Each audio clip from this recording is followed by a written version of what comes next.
สมัยเลยออกมาแต่แฮมก่อนกับหมูสบายดีหมู่เพื่อนทุกคนเนาะมื้อนี้ก็ลูกก็มือเหมือนเราเป็นดอนคอมบินพร้อมด้วยกลรักแล้วก็พร้อมด้วยพอเสียวสุพรรณถึงเมืองพาแล้วก็ไม่เสียวแสงมื้อนี้เพิ่นว่ากะสิพากันมากินข้าวปลาแขมน้ำคานเนาะรอบสองเด้อมือ อันนี้ก็จะเป็นรอบสองกำลังดังไฟทาให้ทานติดแล้วก็สิเริ่มปิ้งระเมรปลาดุกว่าซั่นดิอันนี้ก็จะไปห้าเมเซียวปลาโชเนาะเพิ่นกำลังล้างผักแคมนำเนาะเดี๋ยวนี้โอ้แคมน้ำคานบรรยากาศดีดี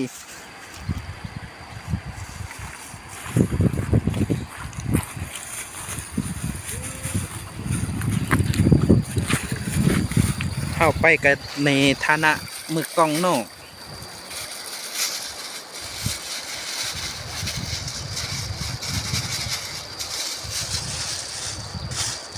ทองใหญ่กลงอโอ้ยเนาะตึงแมน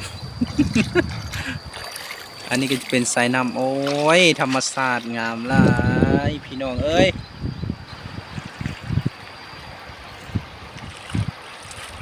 โอ้อากาศเย็นลมพัดโวยวอยหนังคนค้อยอยู่แคมป์เขื่อนอันนี้ก็จะเป็นวิธีล้างผักเนาะ ล้างมะเตงเยอะ ล้างหมักแตงเดล้างผักเดเนาะ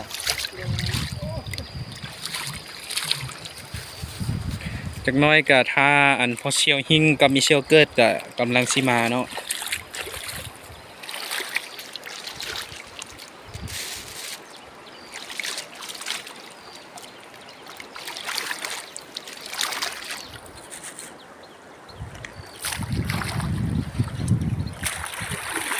อันนี้ก็จะเป็นมักถั่วยาวเนาะ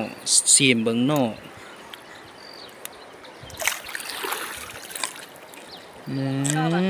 ลำเสมอ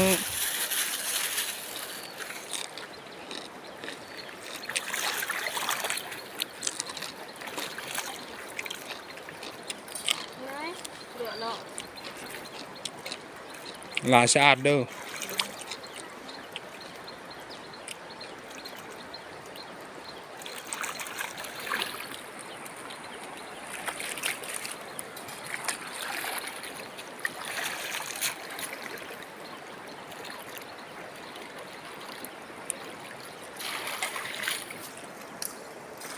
โอ้ยหมุนลายเนาะ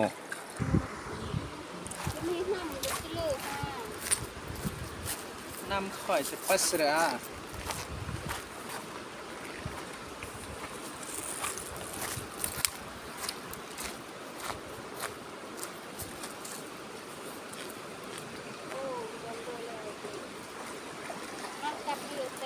ช่วงช่วงนะช่วงสำคัญนั่นแหละนี่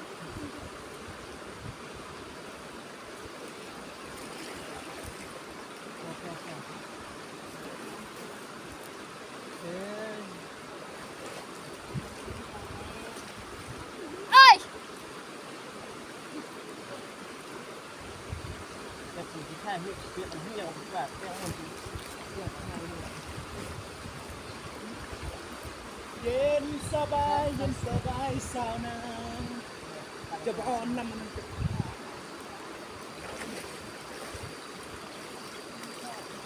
สบายดีคนกำมงแต่งมูนหากในโลกที่เรียนได้จากให้เรียนสมัยเราอยู่มาตะแฮมบุบกับโอ๊กโดนคำบินและสุพรรณที่เมืองพาสิกี้อีกออริวมาตะแฮมกดกับมูทัวแควงจุดปฏิกับมือเอกาสิกี้กากี้เมืองแคมอมคานก็จีออริวการกะแตงพันเบอร์โอ้สกี้มาดับรีลำเสมอ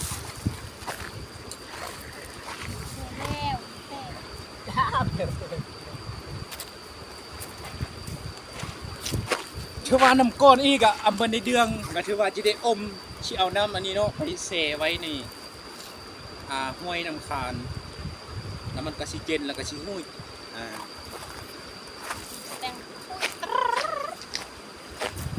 มันตังปลาดีอยู่แห้งค่ะ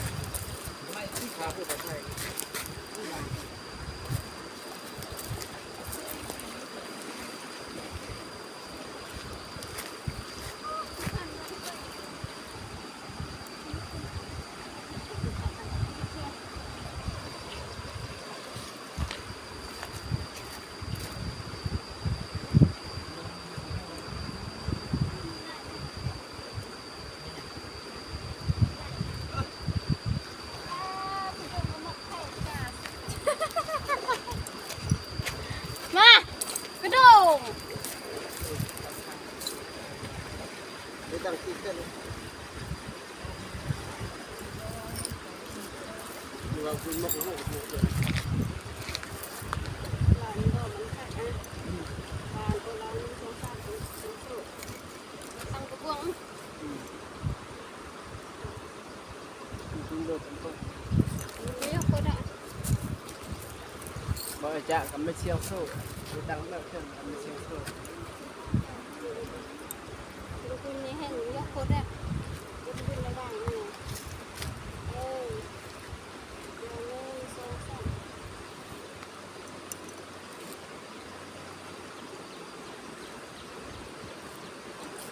ซ้ำไปเลยก็มาแต่แหมมีเสียสุพรรณที่มุขกับดอนพับินเอาเดียวเดินเอาเดียวเดียวกันแขกองคันเมืองมังก็มาที่สมบูรณ์สมัครอาเป็นแนวปฏิพันธ์เมืองมังและเมืองนายกอาทิตย์ลาดนี่เริ่มเป็นอาทิตย์สองที่เป็นไปยกนี่ก็มือที่จะเป็นนามือที่สองแล้วอาทิตย์ลาดยกนี่ก็สติจะยกนี่ก็มาจำเมื่อก็ติดตามยกหาในต่อยกที่อรานาแปลงที่นาแปลงพันกะแปลงพันแม่เดี๋ยวยกผมเยอะเลย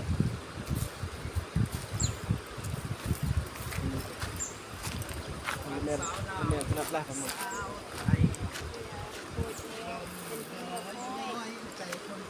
บ่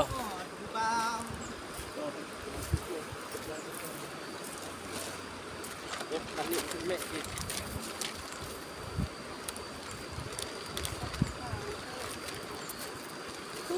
สับ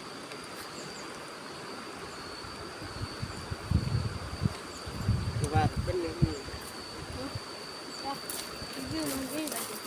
หักบก หนึ่งสองสามเจ้า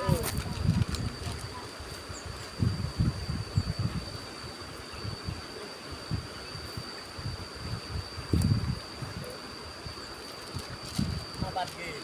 อาหารลูกแพรลูกแม่กี้ก็จะโตวันสองลูกอ๋อเมนูหลักๆของอันแม่กี้จะไก่แกงกับแม่เลยลำ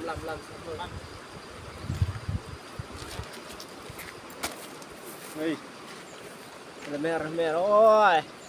นำก้อนสแคร์เลยกี่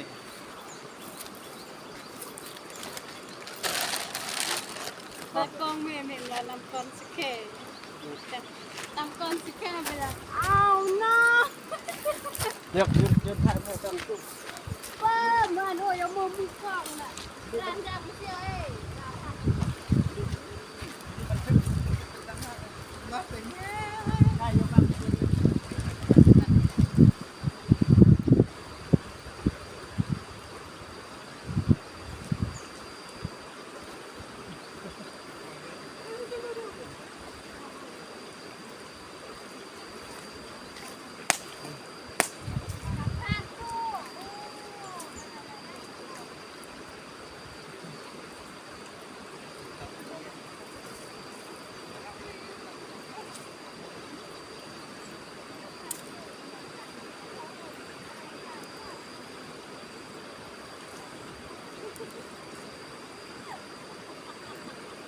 เฮ้ย เ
แม่งซอกอันนั้นเป็นเลี้ยงนะ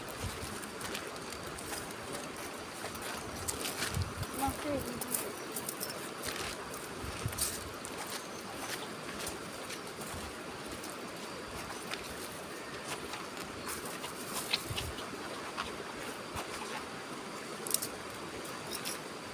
เกียมศอกจะออกทำปุ๊บนี่แก